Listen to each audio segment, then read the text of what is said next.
This podcast is sponsored by nobody. Hey dudes, welcome to Splat from the Past, the only 80s themed horror sci-fi show where things can get totally radical. Now today I will be welcoming the legendary Les Lannom. Now Les is one of those, oh hey, it's that guy, character actors. He was in the 1981 Walter Hill cult classic Southern Comfort, celebrating its 45th anniversary. I'm a huge fan of that movie, but that's not all he's done. Oh my God, he has done so much great work. He was on the classic crime series Harry-O with David Jensen back in the 70s. He guest starred on everything from Kung Fu to Policewoman to The $6 Million Man. He was in the cult classic, the action cult classic, Stingray, and he was in Silkwood. He was in Shoot to Kill, Like Father, Like Son, and he's also a musician. He plays several instruments, and it's going to be great to have him on today. I've been looking forward to this. I mean, he is just a very, very talented actor, and he's done so much great work, and it's going to be great to have him today. Also, today is 11 years since my car crash, my reborn, my sobriety, my gratefulness for everything that has led me to this point. Thank you, God. I'm I hope I'm not letting you down. I sure don't feel like I'm letting you down. This is the happiest I've ever been in my life. The fact that I get to interview all my heroes and spend time with my family when I'm not doing it, it's just the most profound, awesome thing in the world. Thank you, God. I appreciate all of this. So, yeah, here is my interview with Les Lannom.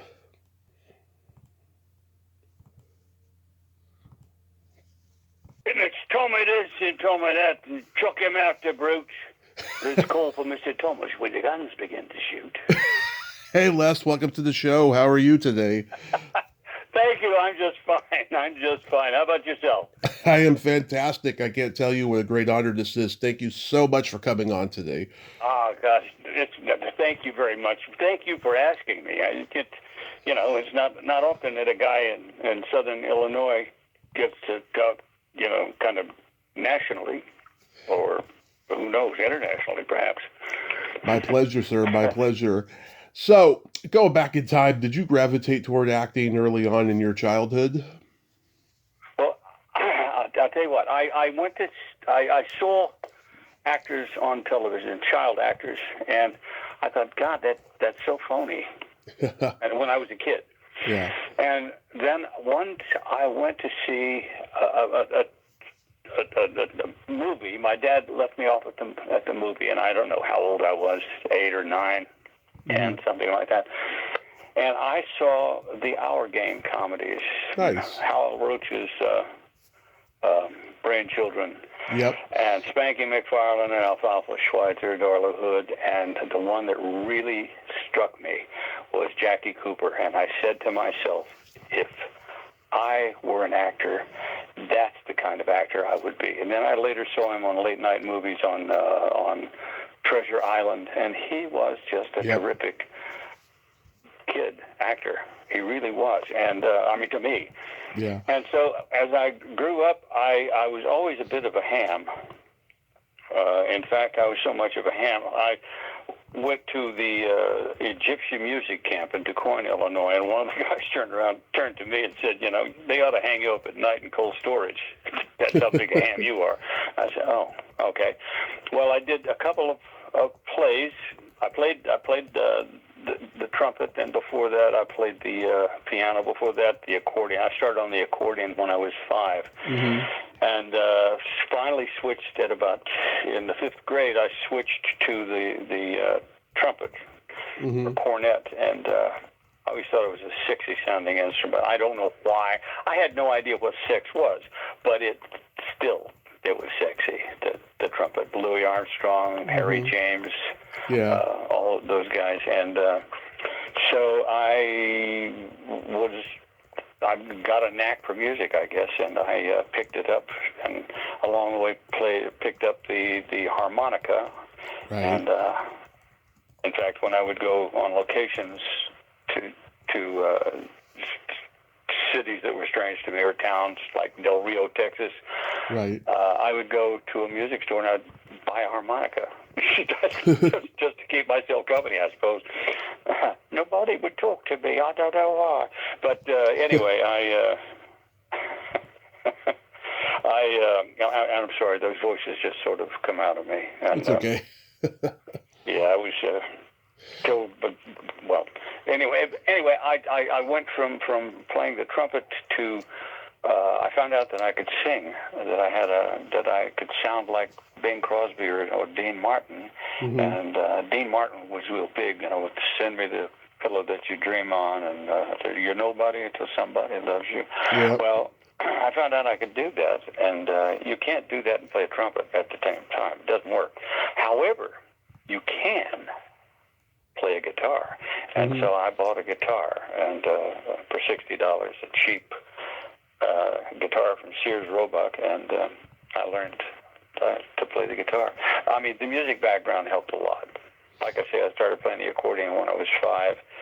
I played well enough, which was not great, but I played well enough that the music store decided to use me as kind of a shill.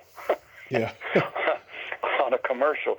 I suppose the message was that this little bugger can do it, you can do it, Yeah. So I played the accordion, was going to graduate to the big Myron Florence Lawrence Welk 120 bass monster, and at 5 years old, I couldn't have seen over the damn thing, let alone carry it. So I said, I think I'd rather play the piano. You don't have to carry a piano. It's either there or it isn't. So Yeah. my dad said, well, okay, all right, we'll see about that. So he rented a piano, then he ended up buying a second-hand piano. It was a nice piano, too. And I played for about a year and a half, and I was just a lazy little stinker, and I just, didn't like to practice. I liked to play, and I loved to entertain people, but I just didn't like to practice.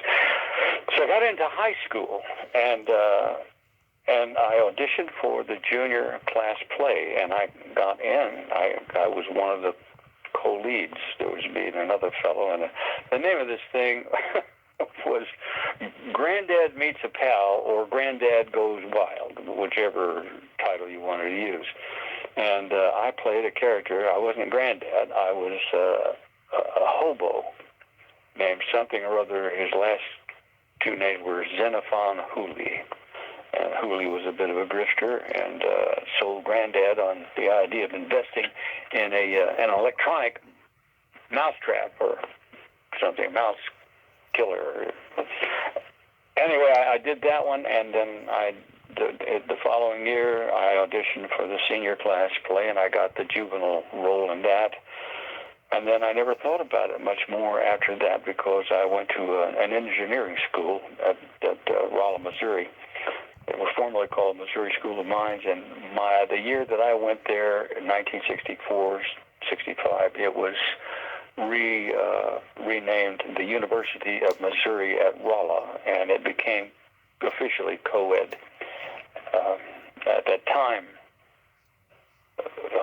lady engineers were not the most attractive of people. They were nice people, but they just weren't what you would call lookers. Right. After that, they got a different clientele.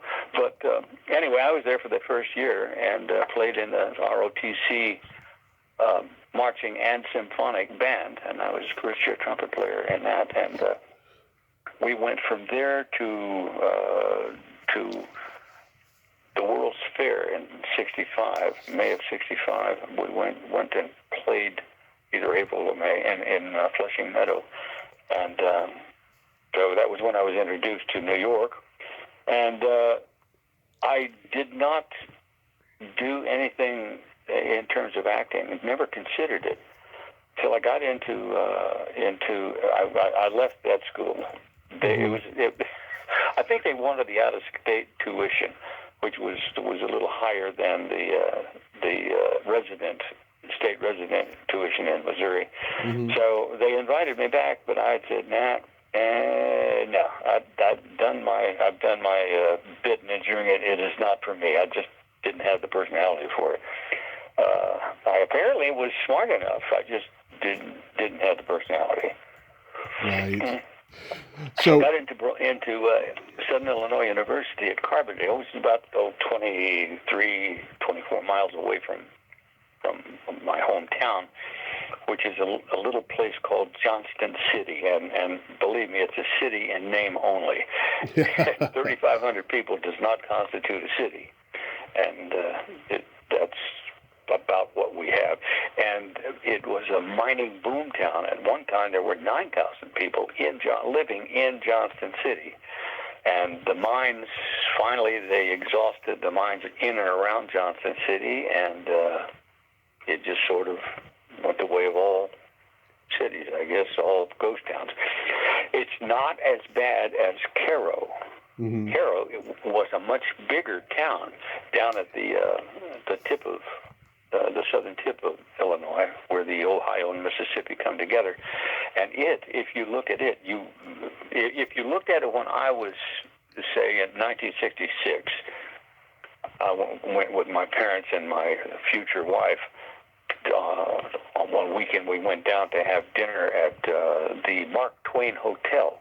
Mm-hmm. I went 20 years later, I went there and couldn't find the Mark Twain Hotel. Everything was boarded up. Everything. The town was it had been a thriving metropolis. It was dead. Anyway, but while I was at SIU, I got into the broadcast department, and I was advised by one of the counselors. Why? He asked me after giving me a personality profile. He said, "Have you ever thought of show business?" And I said, "Oh, about." I snapped my fingers about that long. He says, "Why?" And I said, "Well, look, my grandfather was a coal miner.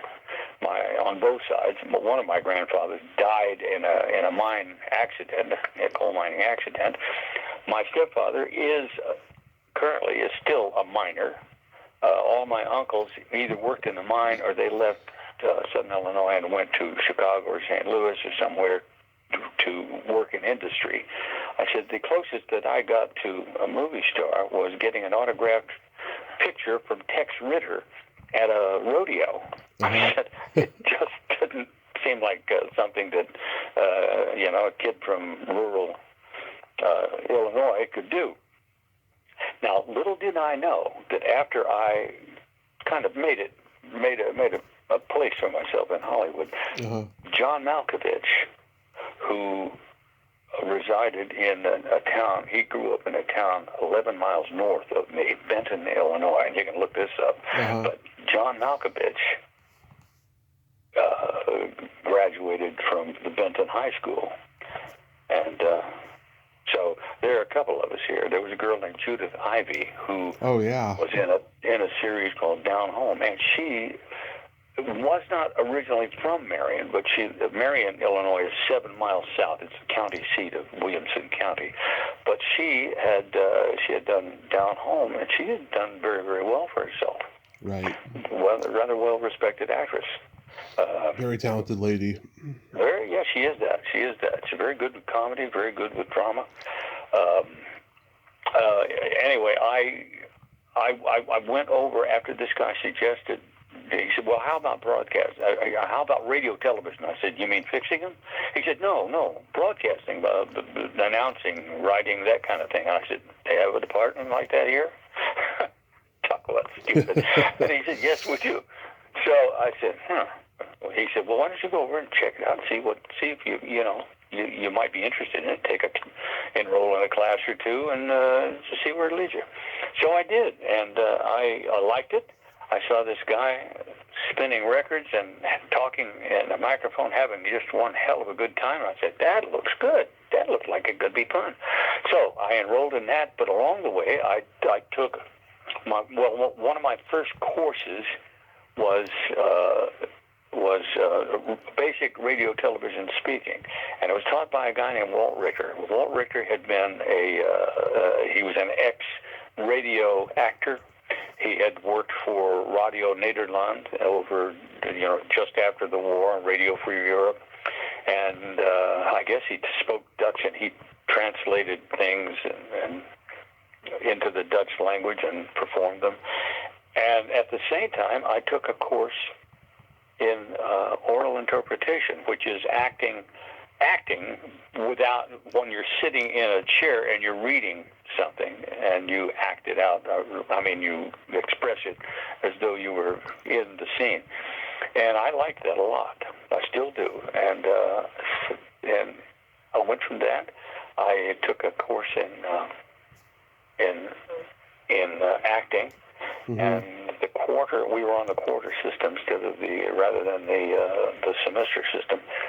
And in the spring, the winter quarter, I took this acting class under the tutelage of a fellow named Dr. Winston Grant Gray. And the following quarter, I think he gave me a B or A minus or a B in that course. And the following semester or quarter, they had assigned him to direct a musical, mm-hmm. And he did. He also was a teacher of dance, and the guy was a brilliant fellow. But he held the auditions, and I sang out with full voice for the first time in my life, I think. And I was saying, "Hey, look me over, lend me an ear," or something. Anyway,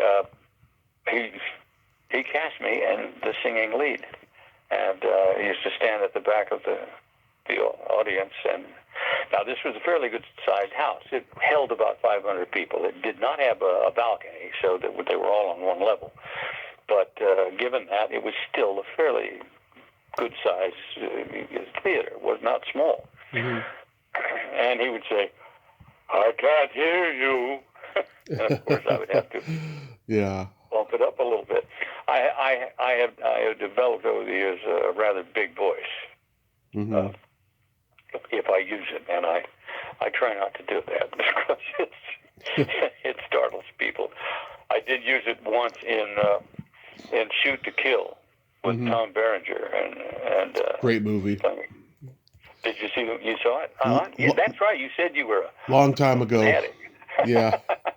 Anyway, when he is having this altercation with Sidney Poitier, mm-hmm.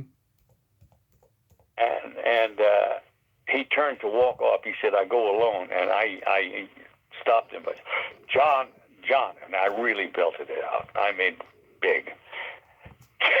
He jumped, turned, and looked at me like, "What the hell was that?" Yeah. And then I did I said, "The man's got the right."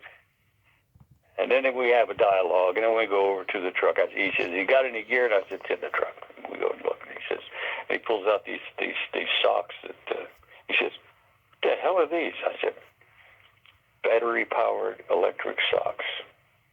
Greatest thing, the newest thing." He said, "Isn't Miller selling these things?" And I said, "Yeah." And he started throwing stuff out of the truck. Anyway, I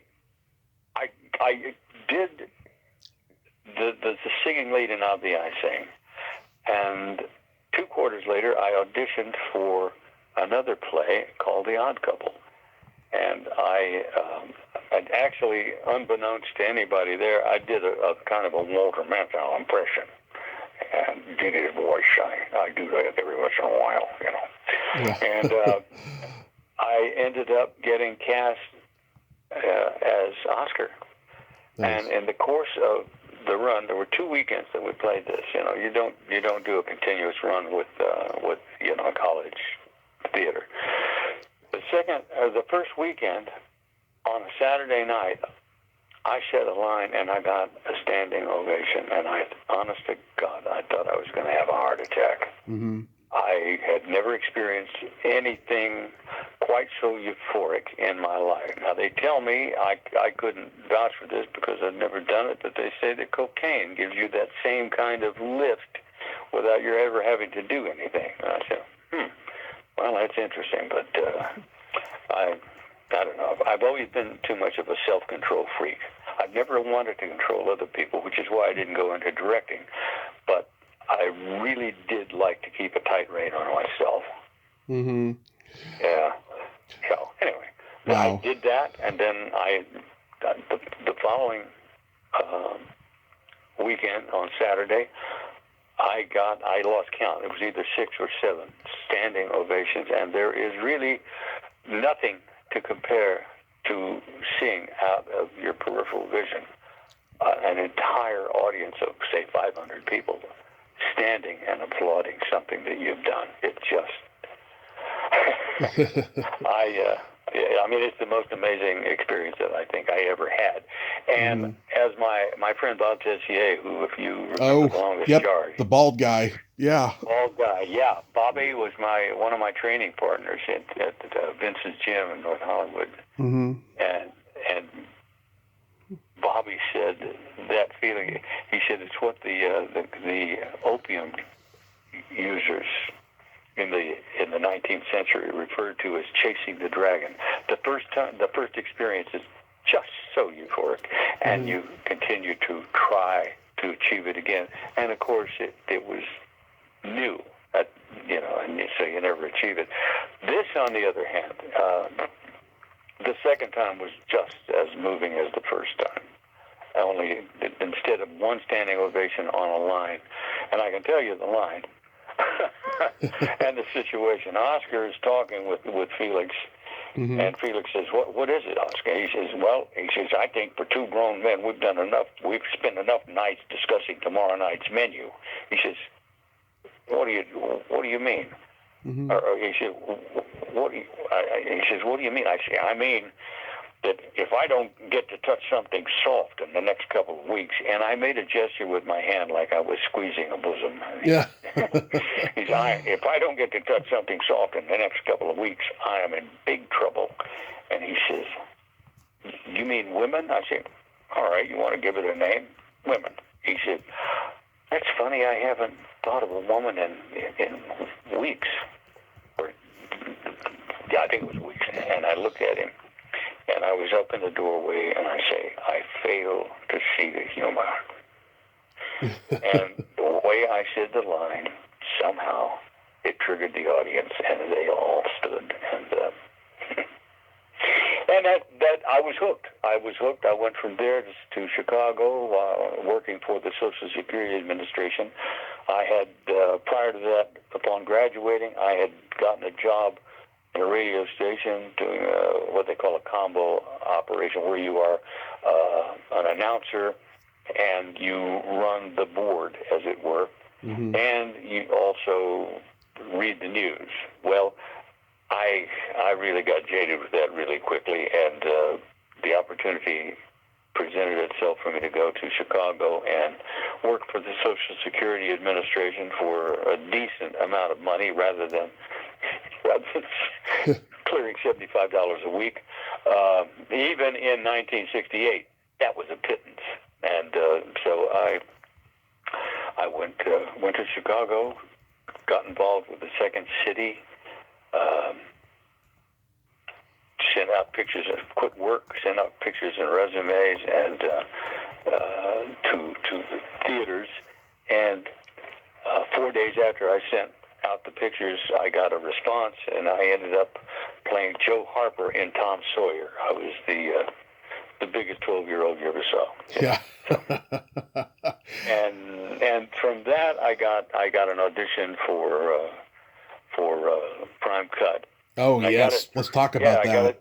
Yeah. I'm sorry, what? Let's talk about Prime Cut. That's a really great, unusual movie.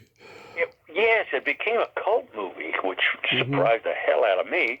Yeah. And if it had, Gene, that year, Gene Hackman won the Academy Award for French Connection. I think if he had known he was going to get an Academy Award, or even be nominated for an Academy Award, I doubt that he would take in the character of Marianne, because it was just such a stone cold bad boy, if you will. 2 months. I got the job, and it was 2 months up in Calgary, Alberta. And along the way, found out my dad, who had tried to figure out where he knew Lee Marvin from, and finally decided, well, he'd just seen him so much he thought he knew him. Yeah. Turned out that he and Lee Marvin had been in the same company for a while before Lee got transferred, in the same company in the Marine Corps. Mm-hmm. And they both had hit the Kwajalein Atoll at the same time. So that would talk about serendipity. That was a slap in the chops. I said, what? Really? He said, because I started talking about my dad having been in the Marines, and he said, really? In Korea? And I said, no. Now, he said that because I always looked very young. If you followed my career, you know that when I first got into the business, I looked like a kid fresh off the farm. I really... Mm-hmm. Yeah. And I looked so very young. I had such a baby face. But it stood me in fairly good stead, and I played baby face heavies in a lot of things. And in the first, in the Kung Fu that I did, mm-hmm. which was my introduction to the people who eventually did Harry-O. Yeah. When I did Kung Fu, I played a character. I was 27 years old, played a character who was 16. When I read for it, Alex Beaton, now I know this sounds like a little self-aggrandizement, as if I haven't done enough already, but Alex Beaton was the associate producer, one of the two associate producers of Kung Fu. Mm-hmm. And he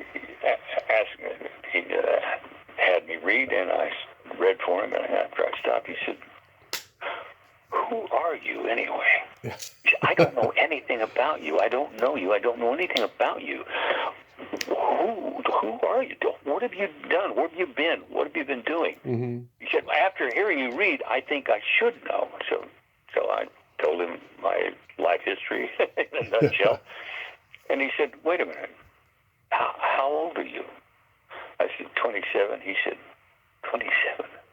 What do you do? Sleep in a deep freeze? Just, genetics, I guess. Yeah. But anyway, you know how the career went after that. It just, I was very, very fortunate. The same people who did Kung Fu ended up doing Harry-O. Mm-hmm.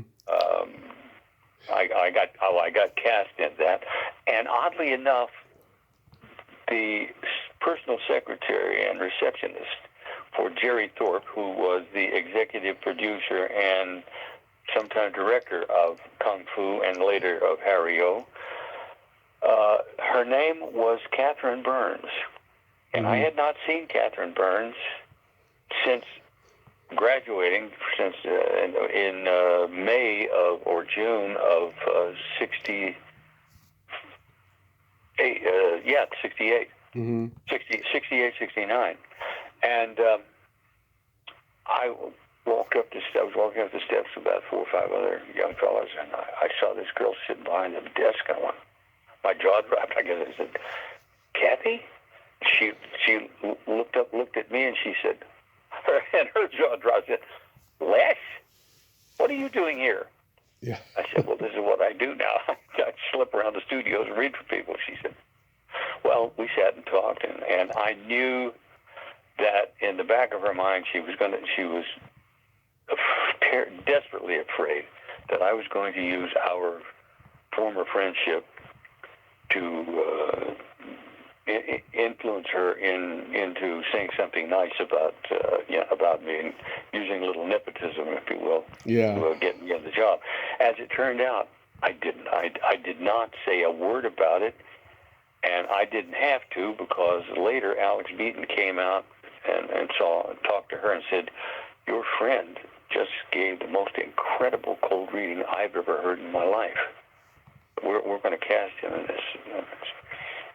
Well, from there it went to Harry-O, and from Harry-O to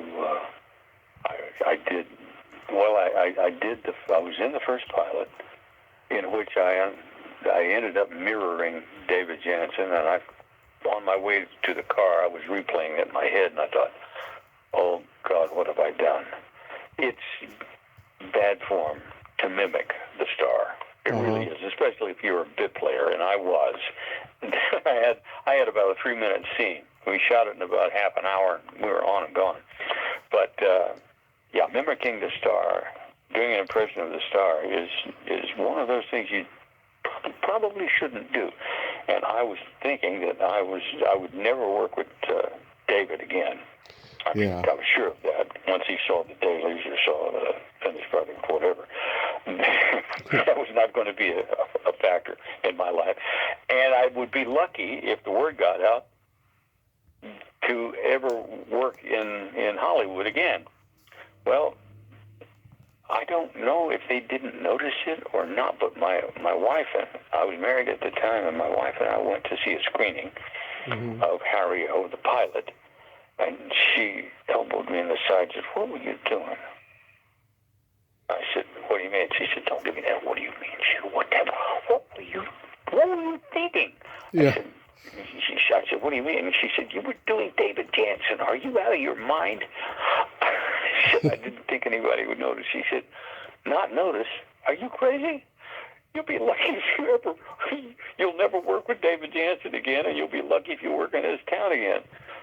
So she just voiced what I had thought. Turned out, a year and a half later, they got the series underway and called and asked if I would like to do a week's job on the Harry O series. And I said, "Sure, absolutely." So I went down to San Diego. They were shooting in San Diego at the time.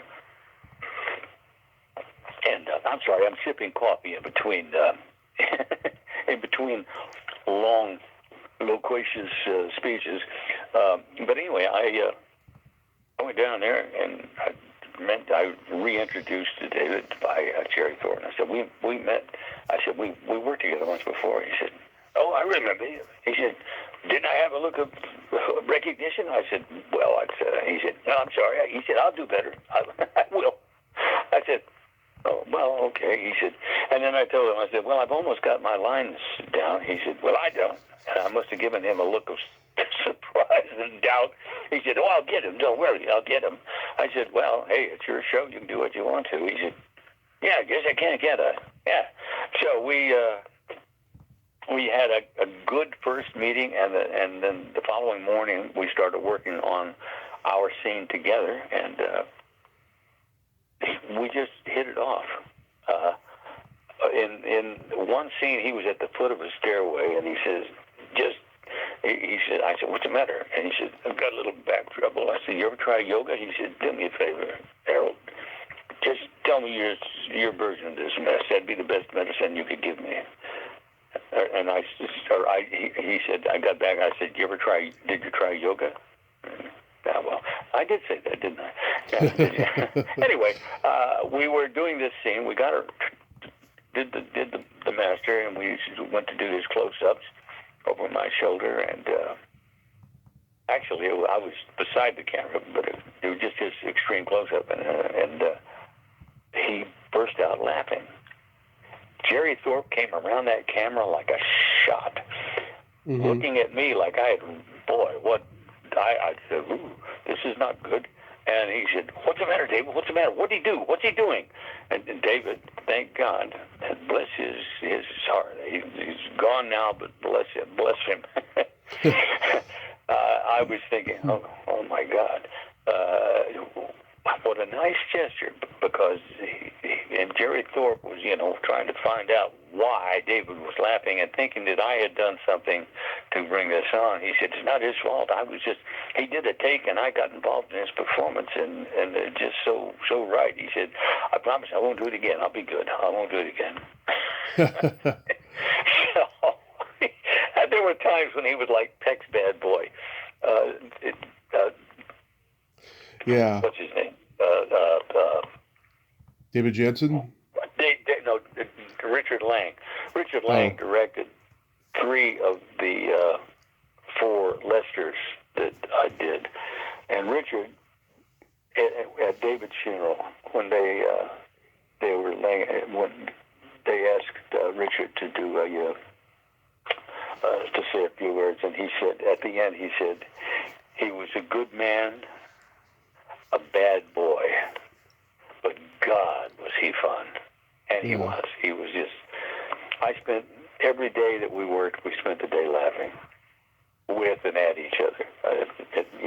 The thing about him that I was very impressed by, he was a star, no doubt about it. He was way, way, way above me, way above my pay scale, but he didn't take himself terribly seriously. He took his work seriously, and he took the medium.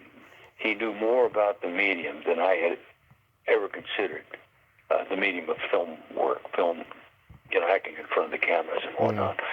I mean, he'd been doing it for years, and I was basically a neophyte still at that point. But did you stay in touch with him until he died? I did. Yeah. I did. I used to go over, and if I'd hear he was on the lot shooting, I'd call a friend of mine who worked in the office. Her name was Candace Allard, and I'd call to see about getting a pass on for my friend of mine or something or other. When I had friends, I had a friend who came out from. Well, I don't know where he was at. He came out from, but he had been a fellow student at SIU in broadcasting, and we're still in contact today. We're still, close buddies.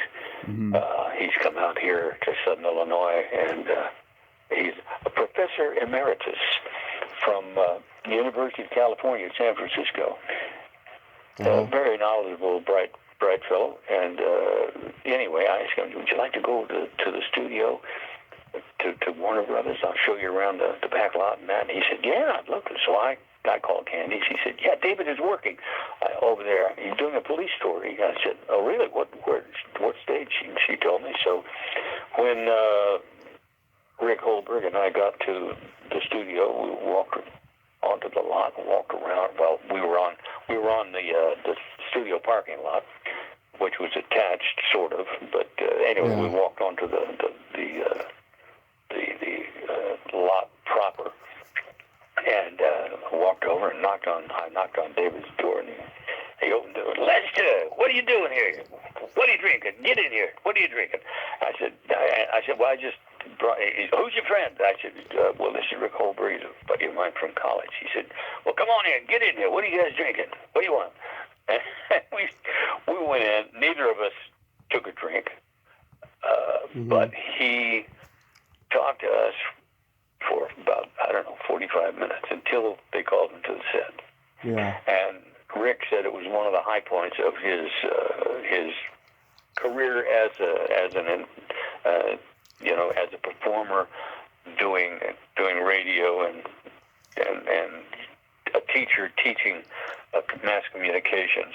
He said it was just he said he was so impressed by how genuine David was, how down to earth, and what a nice guy he was. And David and I think from that first moment of when I broke him up, that was the beginning of our having a good, solid, working and friendly relationship. When we were doing that scene, we finished his, and they then decided to turn around. Instead of doing my close-ups, they needed to shoot out through the door and see the blue sky outside. You wait too long, you lose the light. And David said, "It's a dirty trick. They ought to be doing your turnaround right now." I said, "Well, I don't mind. That's okay." He said, "It happened to me last night." He said, "I ended up till about 7:30, 8 o'clock. He said, if they don't do it this way," he said, they'll lose the light. We'll have to come back tomorrow and shoot the scene." He said, "and then nobody will be happy." I said, "I don't mind." He said, "Well, all right." He said, "It's too bad, though." He said, "They ought to be shooting you while you're hot." that's okay. That's okay. Don't worry about it. And that was always my approach. I was always prepared, and I loved the work. My whole reason for going to California was not to become a rich movie star. Mm-hmm. My reason was that I loved the work, and I liked film in a sense better than I did stage, because film was more intimate. Mm-hmm. You can talk on film the way you and I are talking now. On stage, you've got to keep it out there. You've got to belt it out to the back wall. Yeah. Unless, now they put these little microphones, and I find that so distracting to watch somebody with an earpiece and a microphone, a stem, even if it's flesh colored or whatever, and it's around in front of their mouth. It just is distracting as hell to me. Maybe not to other people, but it just. I'd rather hear them project. But you do that, and that takes away the intimacy of it. We recently lost Joe Don Baker, and you worked with him in Framed. Any good stories about him? I was only down there about a week, maybe a week and a half, and Joe and I didn't have a lot to do together. We had that one scene, it was an extended scene, 2 scenes. Where we pick him up and put him, get in the car with him and then direct him to go out. And then there's that time in the car where he finds out what these guys are and who they're working for, and he then takes the opportunity to drive the car onto the railroad tracks, and he dives out, and of course the train obliterates the occupants. Beyond that, I didn't really have much to do with Joe. One that I disliked him or anything like that. It was just that we didn't have the kind of opportunity that say I had with David, or that I've had with Robert Preston or with Sidney Poitier. Okay. Now, I did run into him, a fellow actor, Eric Kramer, and Eric was in Down Home with what the hell was her name? Now I can't think of her name. I knew it a while ago. Anyway, Eric was in Down Home, and he was also in Robin Hood Men in Tights. He played Little John. That Eric Kramer. Yeah, I remember him. Yeah, and Eric and I were working on his house at one point, and we went for brunch or breakfast or something, and we went into this coffee shop, and Joe was there. And we sat down and had a great conversation with Joe, and shared the time eating our breakfast along with him. But that was the only other time that I ran into Joe Don Baker. There was another actor from Framed. He's from the Strasbourg studio. He's worked in so many Eastwood pictures. His name was Roy Jensen. Oh yeah. And Chinatown. Roy and I talked, and I found out that he worked at Vince's. He worked out at Vince's gym in North Hollywood. And when I got back to town after I turned 30, I was doing Harry-O, and there was a scene where I was running, and I saw my backside, and I said, "Holy shit!" I looked like a couple of kids fighting under a blanket, and so I decided I had been playing Dylan Thomas on a project that I, of course, didn't. It was a USC graduate student program. What are you going to call it? And I worked on that for no money, of course, but I played Dylan Thomas. And Dylan Thomas was addicted to beer and also to chocolate bars. Yeah. Snickers. I think he ate Snickers or Milky Ways or something, but he ate them like candy. Well, they were candy. He ate them like candy. Yeah. But I fell into that, and I packed on a bunch of weight that I didn't need, and so I ended up going to Vince's, and there was Roy, and we continued our relationship. It was a working relationship at down there in, where was it, Nashville we shot it. Yeah. But anyway, it just, it was like being on a roller coaster. I talked to Bob Englund. Oh, Robert Englund. That did Freddy Krueger. I know Robert. Yeah, my podcast logo is a picture of me and him. I met him at a convention years ago. Mm. Yeah. Well, if you ever meet him again, tell him you know me. Absolutely. I sure will. He beat me out for one of the first things that I auditioned for out there. It ended up being called Buster and Billy. Oh, yeah. And it starred Jan Michael Vincent and Joan Goodfellow. And I Classic. was up for the part of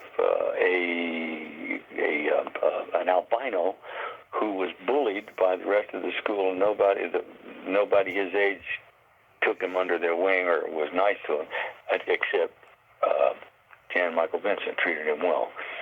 And he got the role, and I didn't. Anyway, I was in an audition. Oh God, one of the later things that I auditioned for. And Bob said, "Hey, how you been doing? How you doing, Les?" Because he knew we had met a few times in between. I told him, I said, "You beat me out for that part." And he said, "No kidding." I said, "Well, anyway, here we were at this audition." And he says, "And how you doing?" I said, "Well, you know how it is. It's like a roller coaster ride. You're up, and then you're down on the trough, and then you're up, and then you're down on the trough." He said, "Well, that'll change." He said, I remember back a long time ago, back in the 70s. He said, you, me, Bob, what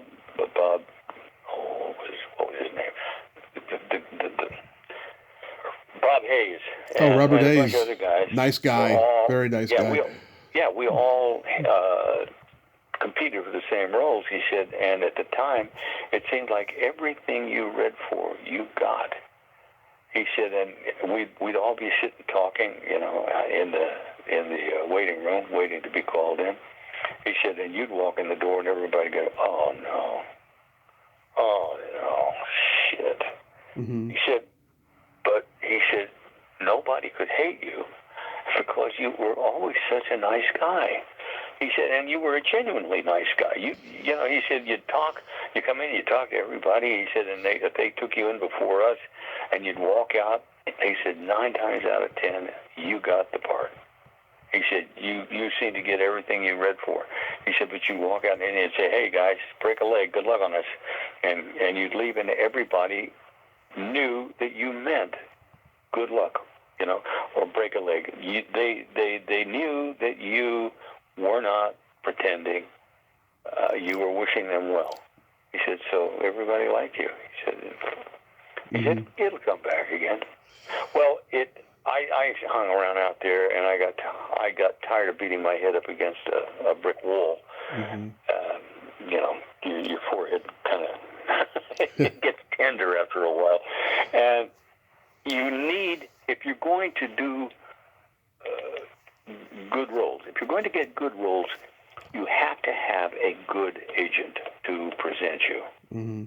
And working in film is very much, in a sense, like riding a trolley car in San Francisco, a streetcar.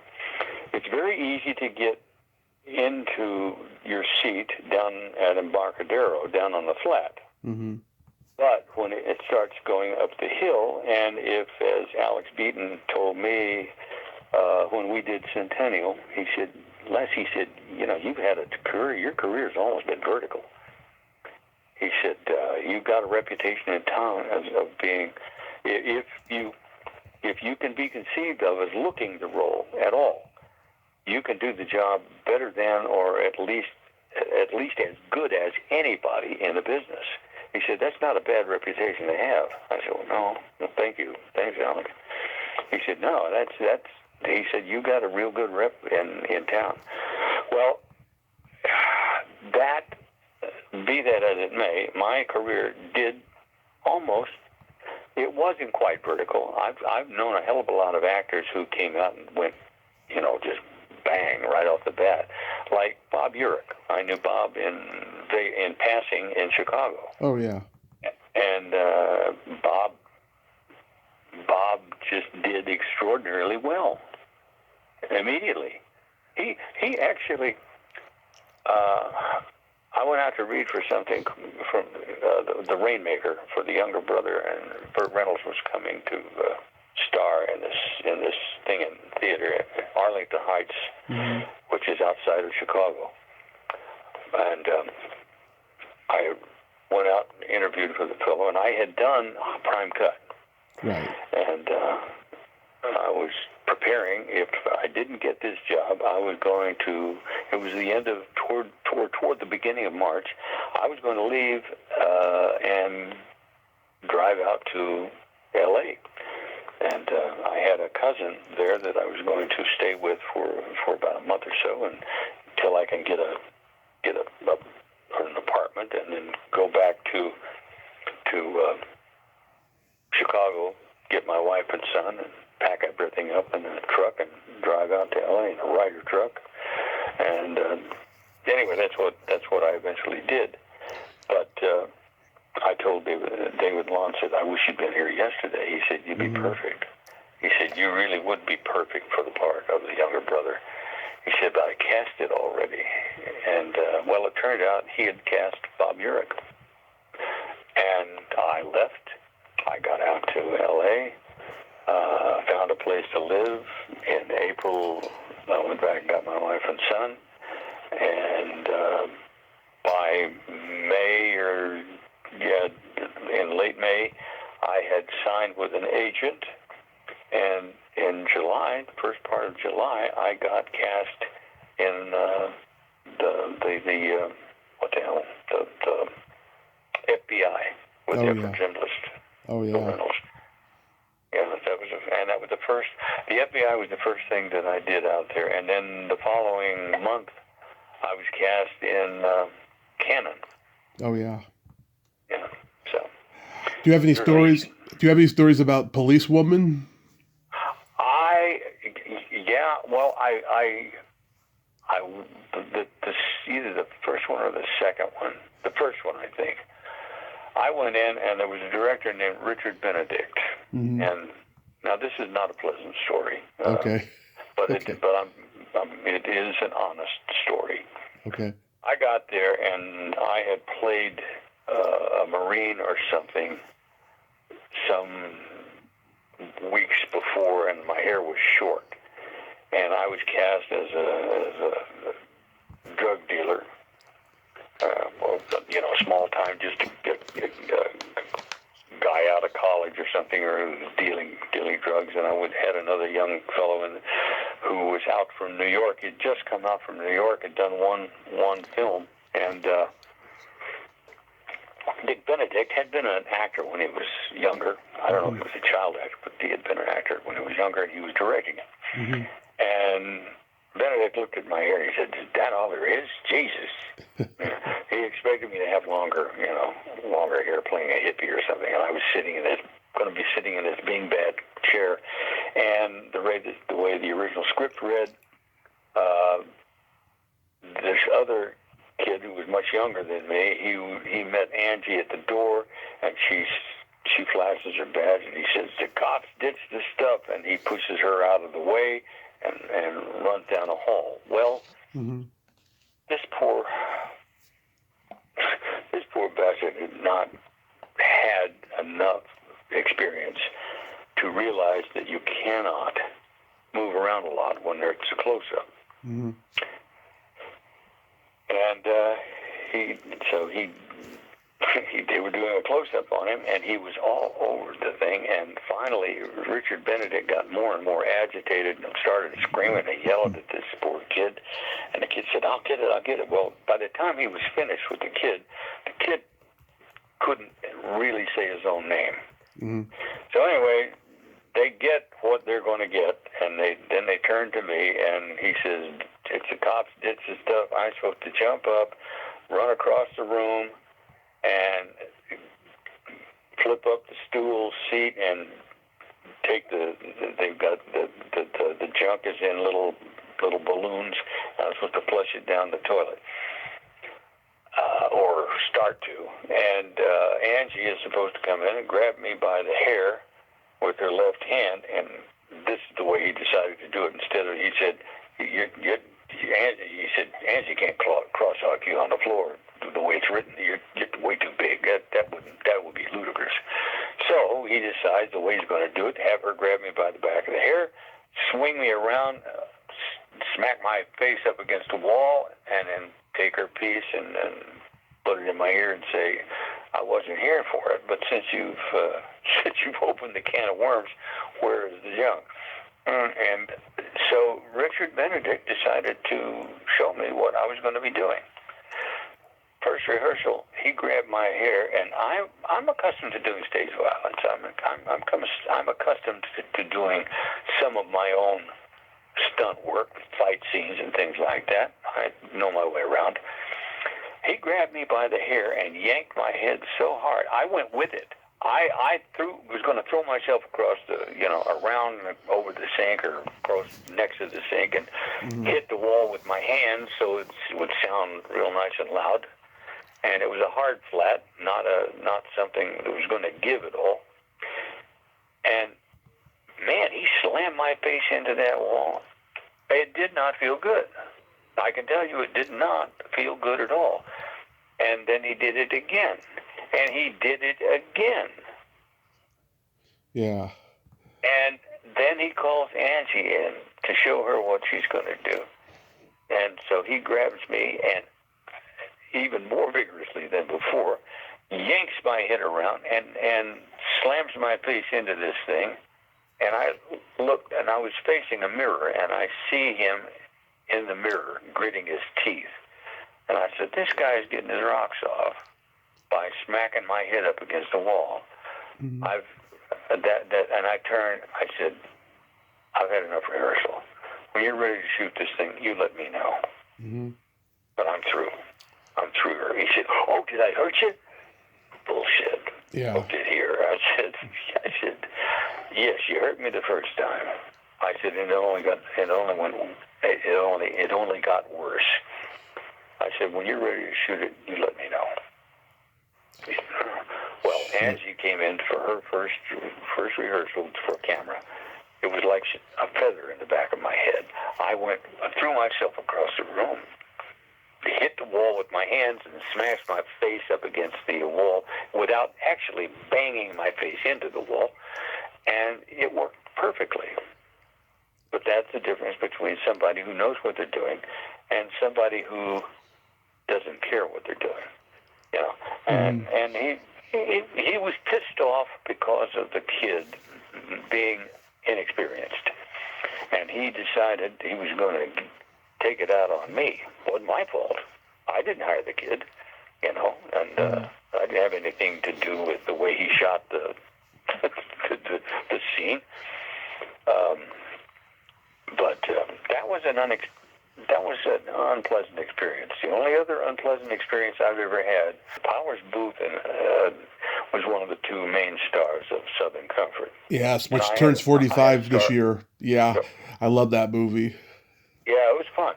I enjoyed it. However, I was standing in the swamp, and apparently Powers was not fond of the way I was playing my role. I don't know. I was told by two guys, Carlos Brown, whose real name was Alan Autry. By the time he did In the Heat of the Night, he had changed his name to his real name, Alan Autry. Mm-hmm. And Brian James, who played the one-armed Cajun. They both came to me on different days to tell me that nobody in the show was familiar with me. They didn't know what kind of work I did, and they were getting killed. Now, I know this sounds like bragging, and I guess it is. I don't know. Yeah. But I don't know how I can tell the story without it. But he said they're going into dailies, and he said, and you're just, every scene that you've got any dialogue or any kind of reacting, he said, you're killing them, and they don't know what to do about it. Yeah. Okay, well, I was standing there, and I was about, ankle deep in water, maybe mid-calf. Powers was standing on a hummock of dry land, and we're it was toward the end of the day, about 3 o'clock in the afternoon, and everybody's tired. We've all been running through the swamp and doing all those swampy things, military stuff, and all of a sudden I feel this jolt to the top of my head. Now I'm wearing a helmet and at the time and a helmet liner, so it didn't bruise my head, but it felt like it drove my neck down between my shoulders. Yeah. And oh boy, I looked up just in time to see Powers Booth raising his rifle up to rest it in the crook of his elbow, the crook of his arm, and he had this kind of shit-eating grin on his face. I said, what the hell did you do that for? He said, I wanted to see what it was like. I said, it was loud. That's what it was like. And he just kind of snickered. I thought, you dirty son of a gun. And several things went through my head. I didn't do any of them because it would have gone badly. But a couple of days later, we were working out in the gym, and I used to work out very hard. I was at the point where a couple of the fellows were encouraging me to get into amateur bodybuilding contests. And I said, I don't think I ought to do that. But I was in really good shape and strong, and I was pretty big. I covered it up with that. I mean, you put that uniform on. You can't tell one person from another. That's why they call it a uniform, I think. Anyway, we were working out together, and the whole bunch of us, we'd gotten the free pass to this Nautilus Plus place, and it just so happened that Powers and I finished at about the same time. We went and sat down and ordered a beer. And I told him I wanted to talk to him about something, and I told him, I reiterated what had happened. He said, well, first thing you got to know about me, Les, I'm full of shit. I said, I figured that out the first day we met, Powers. I said, well, I was just tired. I was just bored. I said, we were all tired. We were all bored. Nobody else hit somebody in the head with a bloody rifle barrel. I said, and I'll tell you what went through my mind, and I almost did it, but I didn't. I thought about hitting you in the side of in the temple. I said, you're not wearing a helmet. I am. I was. I said, I thought about hitting you in the side of the temple with the rifle butt. I thought about taking that rifle butt and jamming it up under the septum of your nose, driving shards of bone into your brain, which would have probably killed you. I thought about hitting you in the jaw with it, with the swinging around with the rifle butt. I also thought about taking the barrel and stabbing you, jabbing it into your solar plexus, which would possibly burst your spleen. In any case, they would have carried you away. I said, after you went down, I said, my philosophy is you might as well be hanged for a sheep as for a lamb, and I would not stop until they either carried you away on a stretcher or in a sack. I said, so don't do it again. He said, it'll never happen again. I said, okay, great.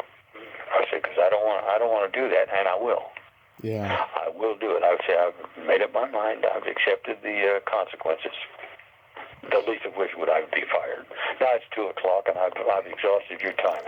No, not at all. I just wanted to ask real quick. I love that movie. I think it's up there with The Dirty Dozen as like one of the great it was great fun. ensemble army movies. And we just lost T.K. Carter. Sadly, I thought he was a funny guy. And stuff. I couldn't believe that. Yeah, and like TK is gone.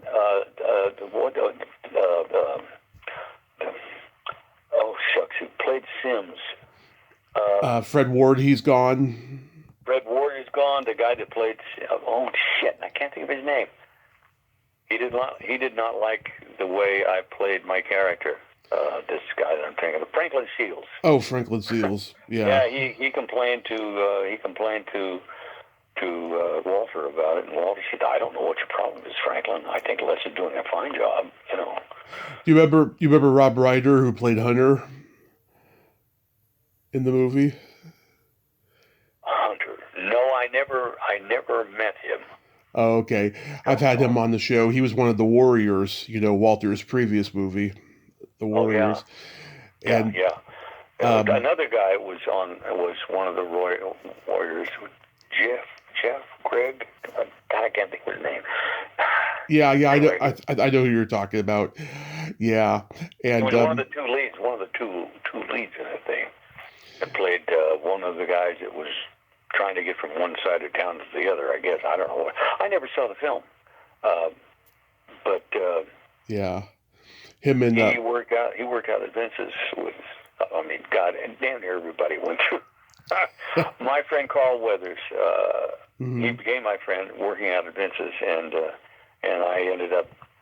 He asked if I would put a good word into Meyer Michigan, my agent, and see about getting represented, and I did. And of course, Meyer jumped at the chance. So, you know, by that time, he had done Rocky and I think Rocky 2. And yeah, Carl was a great guy, and Carl's gone. God, everybody. I know. I mean, stunned. I look around and my dad once said to me, he said, "You know, it's not too lucky to work with you, Les." I said, "What do you mean?" He said, "They're all dead." I said, "Jesus, yeah." Mm-hmm. This is after, well, Lee had gone, and Lee Marvin had gone, David had gone, so many, you know. But do you have David was the shock. 48 is too bloody young. Yeah, 48 is way too young. I'm 40. I'm going to be 43 this year. I don't even want to think about that. Yeah, no shit. Don't smoke a lot. Don't smoke. I don't smoke. I don't smoke. Good. I did briefly. I smoke a pipe, and occasionally will smoke cigars. Yeah. But I don't. Well, like Bill Clinton, I don't inhale. Do you have a quick story about working with Mike Nichols on Silkwood? Yeah. I found it to be it was disappointing to me because I'd come up through the Second City, and Mike Nichols and Elaine May were legends there. Peter Boyle had been in their regular company, Alan Arkin, all of these people, and I was impressed by the fact that they did improvisation and built on and developed the characters more deeply by improvising. Well, I found that I was not in that loop. I had a character that his dialogue changed idioms about 3 times in the course of one speech. Mm-hmm. And at one point he was sounding like a hick, and another point he was sounding like New York Jewish. I mean, it was a different grouping of words, and it just I thought no point in memorizing this thing verbatim because it's going to be changed. It got to be. Well, I got there. Unfortunately, Mike Nichols wanted the words exactly. Now, Merrill could improvise. Fred got to improvise, and without being chastised. If I changed anything, it had to be absolutely as it's written. He said the words are good as they is. I know. I wrote some of them.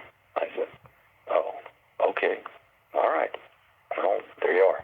Well, I had turned the role down 2 or 3 times. The first time I think was the money, then the billing, and then the last thing I got the script, and I had 2 lines. I said, "I don't want to do this." I just came off. The last thing I did was Southern Comfort. I had the lion's share of the dialogue up to the point where they killed me off. Anyway, and in the original script, I had had the lion's share anyhow. Uh, Even if you account for the fact that they killed me off earlier than the end, considerably before the end of the show. But I don't know. I got this. I got the script. Didn't like the part at all. It was nothing. And so I told my agent. He called them up, and they said they were rewriting my role so it would be more meaningful, more impacting. I got the script, their idea of rewriting. They took 2 lines from this actor. They gave them to me. They took 2 lines from me. They gave them to this guy, this other actor. That's not a rewrite. I'm sorry. That is not rewriting the part. That is not building up the part. And I looked at that. And it was too late. I'd already signed a freaking contract. I thought, Jesus Christ. He said, well, maybe they'll do something. Well, I was there long enough to have made, I don't know, $25,000. It's a lot of money to me, and I was being paid quite handsomely. And finally, I was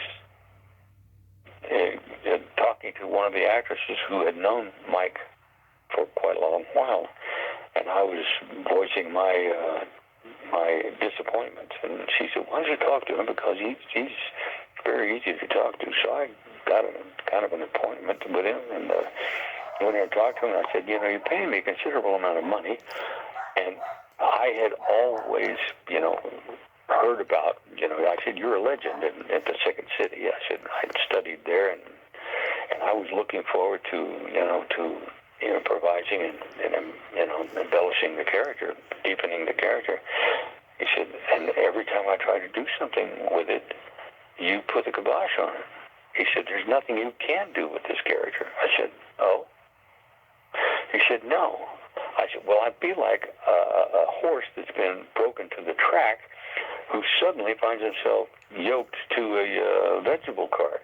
I said, "I'm out of my depth, and I'm trying to find." I said, "You hired me you're paying me some good money. You hired me for some reason. Why did you hire me?" He said, "I like your quality." Oh. Well, that doesn't tell you anything. I don't know what the hell he was talking about. I still don't. Mike Nichols is gone, but I thought, Mike, wow, what the hell? He said, "And you could do even more of that." And I thought, what is he talking about? So it came up. I hung on there for another, I don't know, week or so, and there was a scene that was going to be that I was included in, and I didn't think that I belonged in it. Although there was another scene at the Union Hall that I thought I should have been in, and I went to Mike and I told him that I didn't think I should be at this one, but I should be at the Union Hall. And he said, "You're right." I said, "Could I get some time off and go home and visit my folks in Illinois and come back?" And he said, Sure.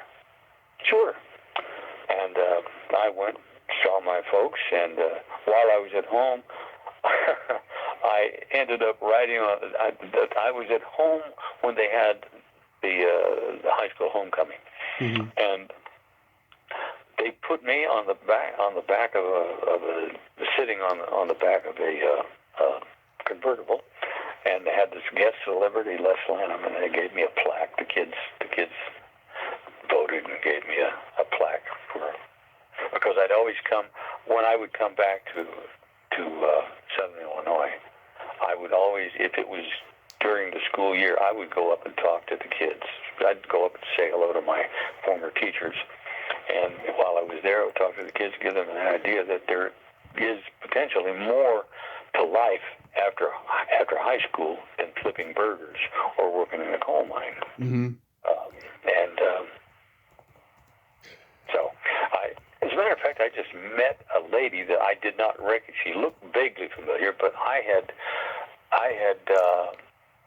she was a teacher, a former teacher up the high school here in Johnson City. Mm-hmm. And I had come to her class and had talked to her students. So, there you go. I'm also a big fan of Stingray. That movie. Oh my gosh! You know what? I had so much fun with that. Yeah. Unfortunately, it was Richard Taylor's first foray into the world of a full narrative film. Yeah.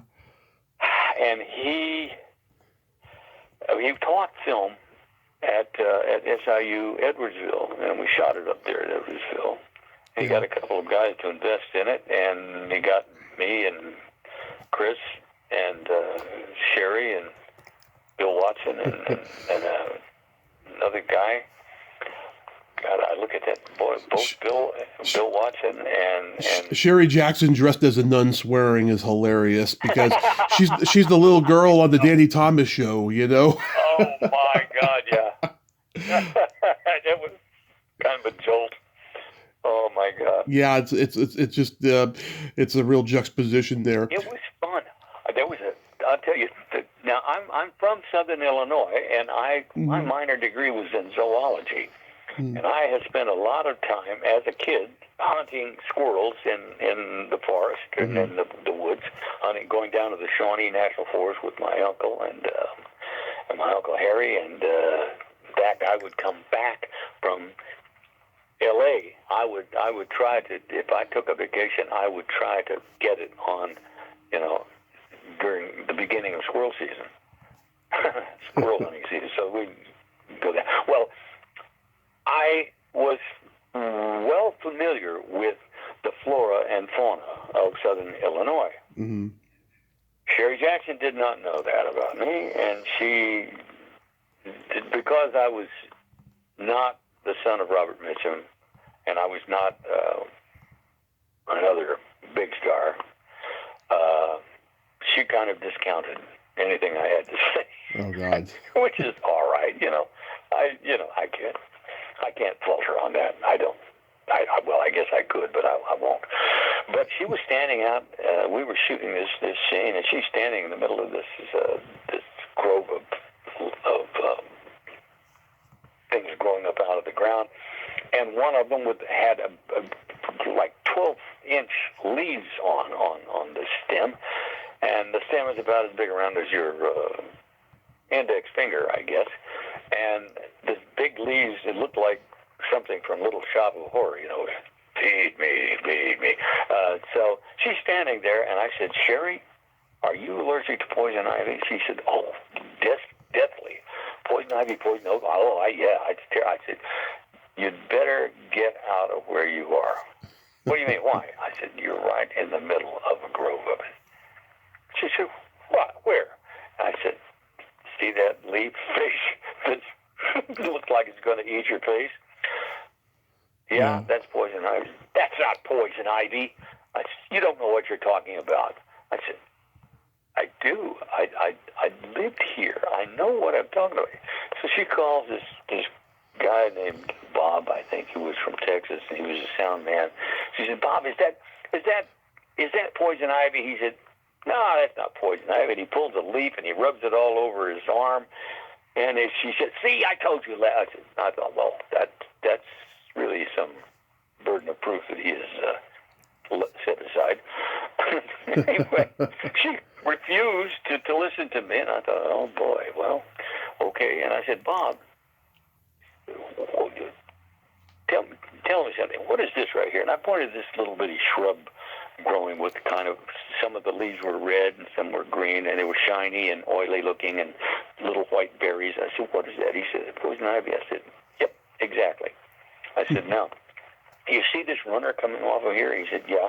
I said, let's follow this. And we followed about 12 feet away to this stem growing up out of the ground. Mm-hmm. And it's 3 leaves, and they're big leaves, some of them. I said, what do you think that is? He said, oh, shit. He said, I've never seen it like that. I said, well, let me show you something else. And I said, let's follow this runner here. And we followed it over to the base of a big sycamore tree or oak tree, some big friggin' tree. I think it was sycamore. And it went up this vine that was damn near, well, this vine was as big as my calf, almost as big as my thigh.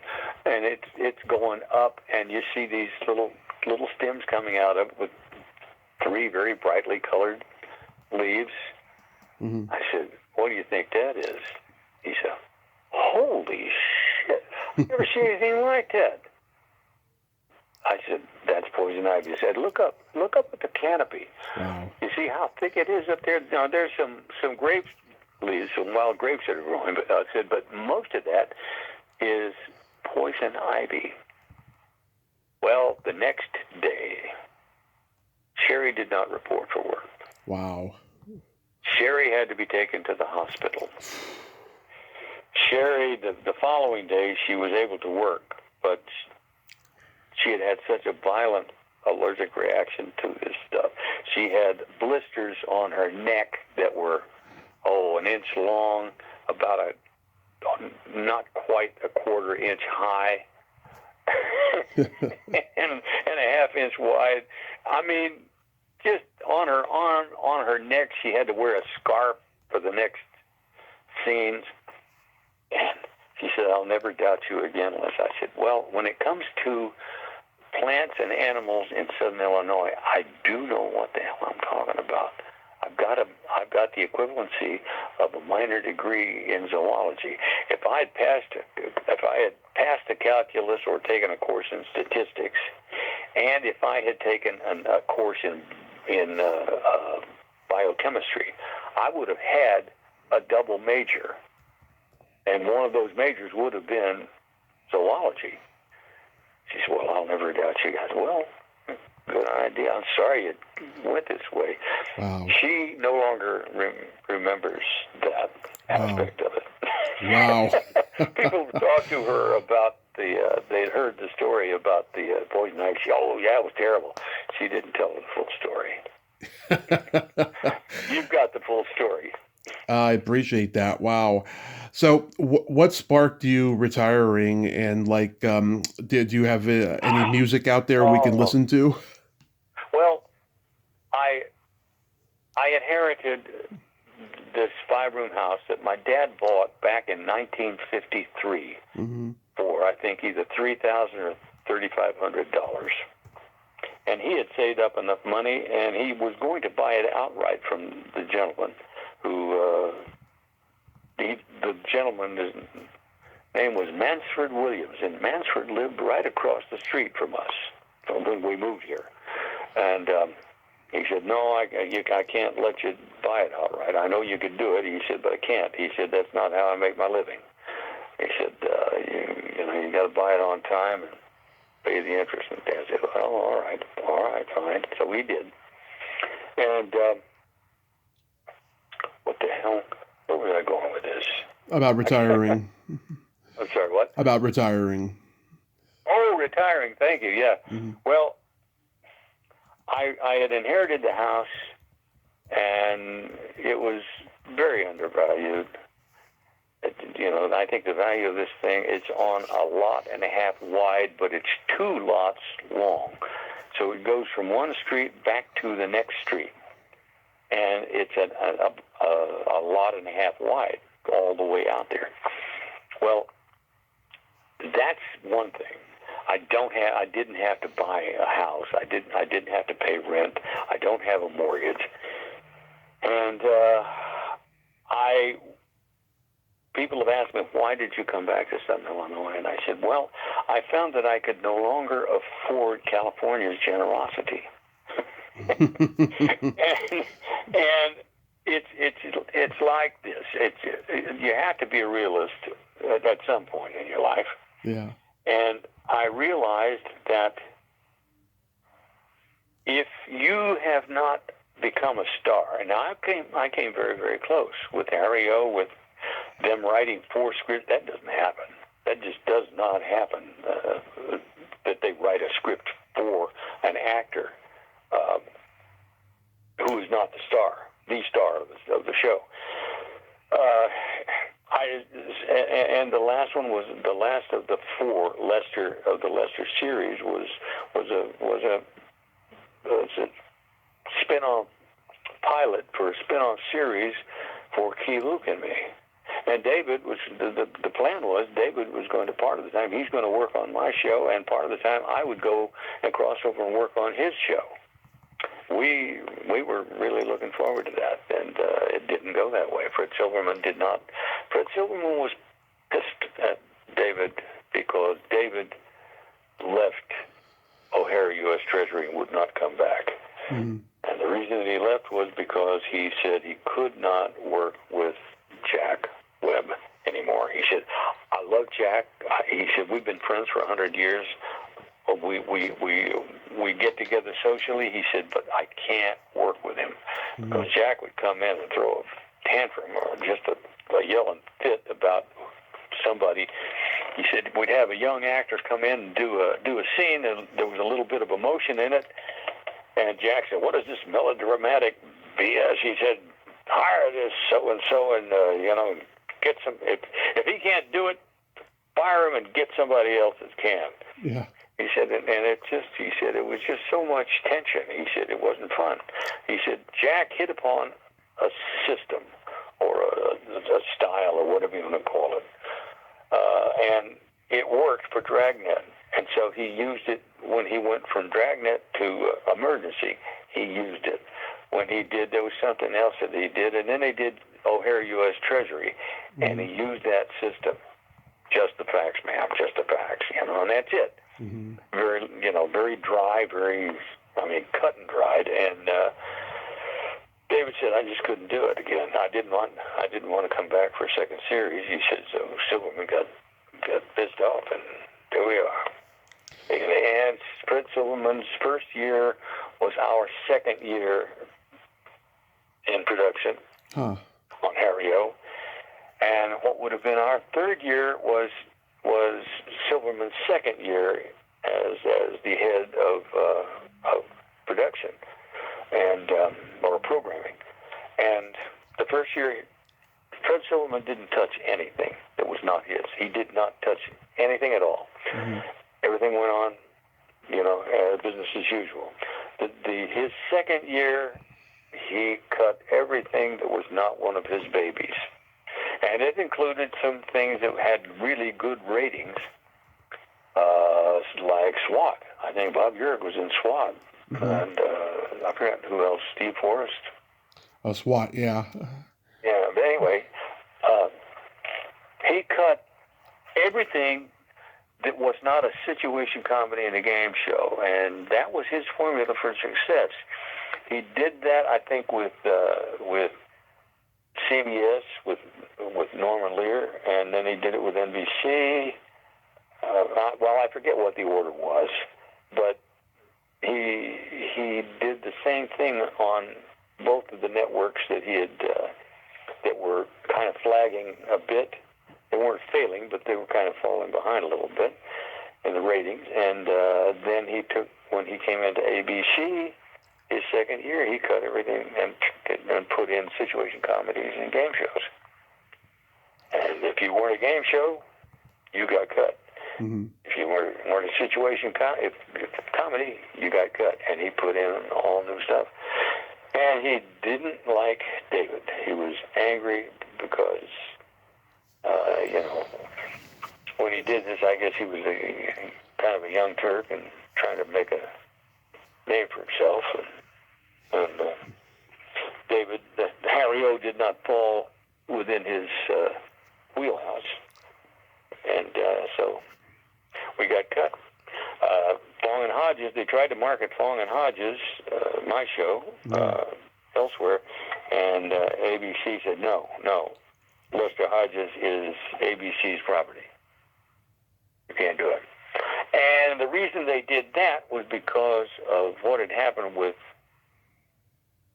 Toma, I think it was, with Tony Basanti, mm-hmm. and then later they did the same character, more or less, with a little bit more, with a little humor, with Bobby Blake.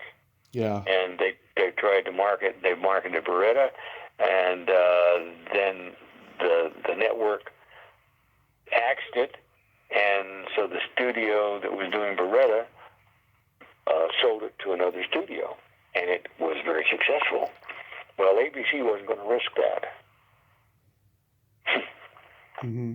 So yours truly, went down the river to get sold, and so did David. Only David was powerful enough, or that it didn't affect him terribly. It had a big impact on yours truly here. I'll tell you that. I think you should write a memoir. You got great stories. Oh, thank you. Yeah. I've always been a keen observer of human behavior.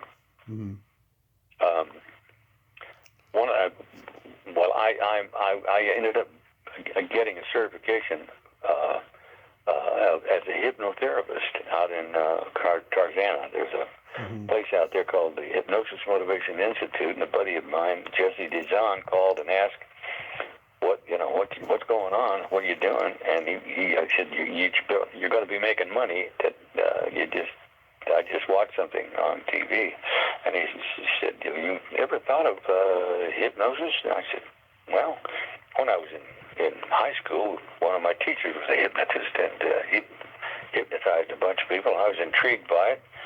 I read a book, and I tried, and I said, unfortunately, I was being too objective and too analytical about it. And as soon as I would start to feel myself slipping into the hypnotic state, what little I knew about it at the time, I would observe, boy, that's cool, and then I jerked myself right back out of it. That was, working at cross purposes. But anyway, Jesse suggested that I come down and think about it, and I did. I was able to hypnotize people, but I made a mistake. Yeah, we went to my wife and I went to a party, and then she told him that, no, Les can hypnotize people. He's good at it. Well, I hypnotized this girl, and apparently it touched upon some control issues that she had, and she started crying. I had no idea why, and further, I had no idea how to bring her out of it. I found out later. What you do is you just take them deeper, and then you count them out. Right. But she went in, and they had her lie down on a bed. She cried and sobbed, and it scared the shit out of me, because I didn't know. I wasn't that well steeped in the business of hypnosis, or what it means to be in a hypnotic state. So I ended up, I went down to see Jesse and saw the demonstration that he gave, and I ended up signing up and studied for a year and got my name on a plaque. We were supposed to in order to graduate from this thing, you're supposed to do 25 hours of hypnotherapy, on-hands hypnotherapy with people. That was part of the what they call it, the internship. And I think I did something like 160 or something like that hours of hands-on hypnotherapy with people, with friends. I mean, it could be friends. You didn't have to take money for it. It turned out that one of the guys that I hypnotized, or that I worked with, he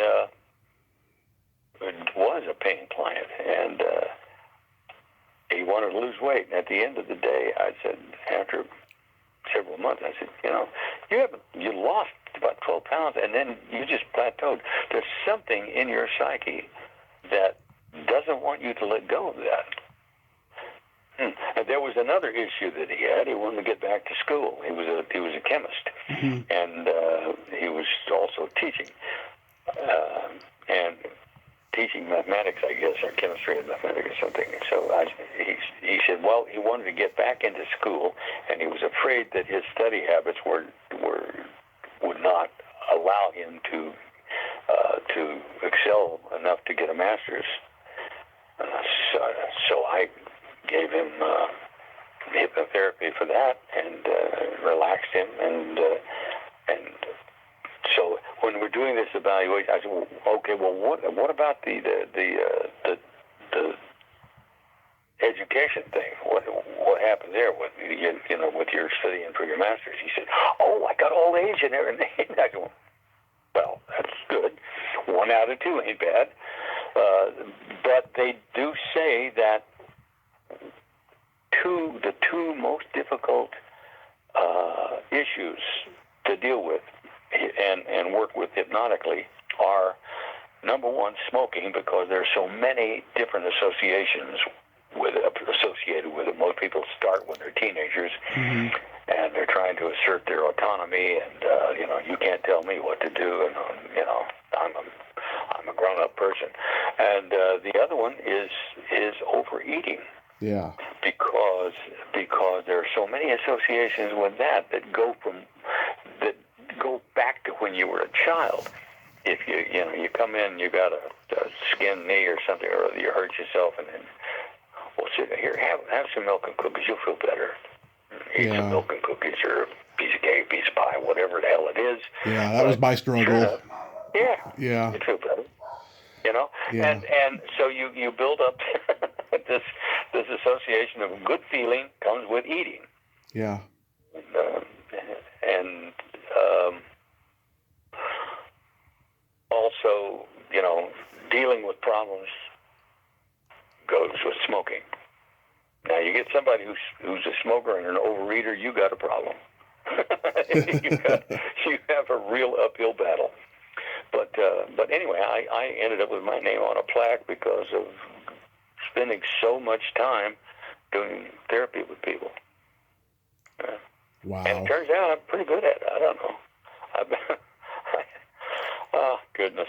I've hypnotized people over the phone, and there's this gal down in New Orleans who has been to hypnotherapists before, and she said, "You are the best. You are the best that I've ever encountered." She said, "You should be doing this for. You could make a fortune doing this." I said, "Well, yeah, maybe. I don't know. Money has never been my driving force." That's good. That's a good thing.